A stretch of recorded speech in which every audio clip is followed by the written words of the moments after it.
வணக்கம். ராம்நாத் கிச்சனில் உங்களையெல்லாம் சந்தித்ததில் ரொம்பவே சந்தோஷம். இன்றைக்கி புடலங்காய் துவட்டல் தான் செய்ய போகிறோம். புளிக்குழம்பு காரக்குழம்புக்கு இந்த துவட்டல் சூப்பராக இருக்கும்.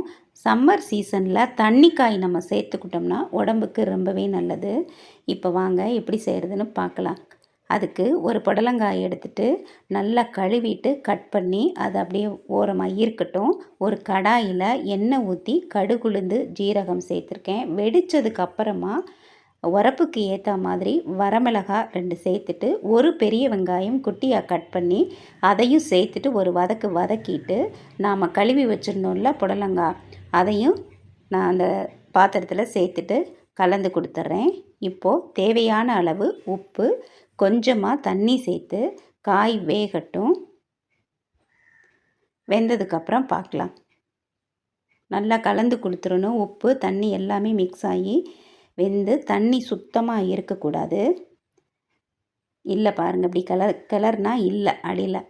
இப்போது பிடிச்சா தேங்காய் சேர்த்துக்கலாம், பிடிக்கலைன்னா தேங்காவை விட்டுடலாம். இப்போ நான் தேங்காய் நல்லாவே சேர்த்துக்குவேன்.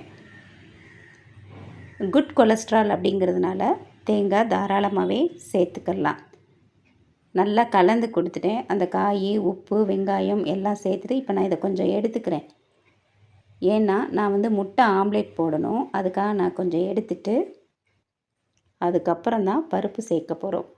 துவட்டல் அப்படின்னாலே துவரம்பருப்பு வேக வச்ச அரை வேக்காடாக வெந்த துவரம்பருப்பு ரொம்ப முக்கியம். இந்த பாருங்கள், இந்த மாதிரி அரை வெந்திருக்கணும் துவரம்பருப்பு. இப்போது இந்த காய் கூட சேர்த்து கிளறிடலாம். அதே நேரத்தில் கூட்டாகவும் ஆயிடக்கூடாது. அப்படி எத்துனாப்பில் எல்லா பக்கமும் நல்லா அந்த பருப்பு அந்த காய் கூட சேர்கிற மாதிரி இருக்கணும். இந்த மாதிரி உதிராக இருக்கணும் துவட்டல். இப்போ ஒரு பவுலுக்கு நான் மாற்றிக்கிறேன். அவ்வளோதான், முடிஞ்சது அப்படின்னா திரும்பவும் சந்திக்கிறேன். தேங்க்யூ.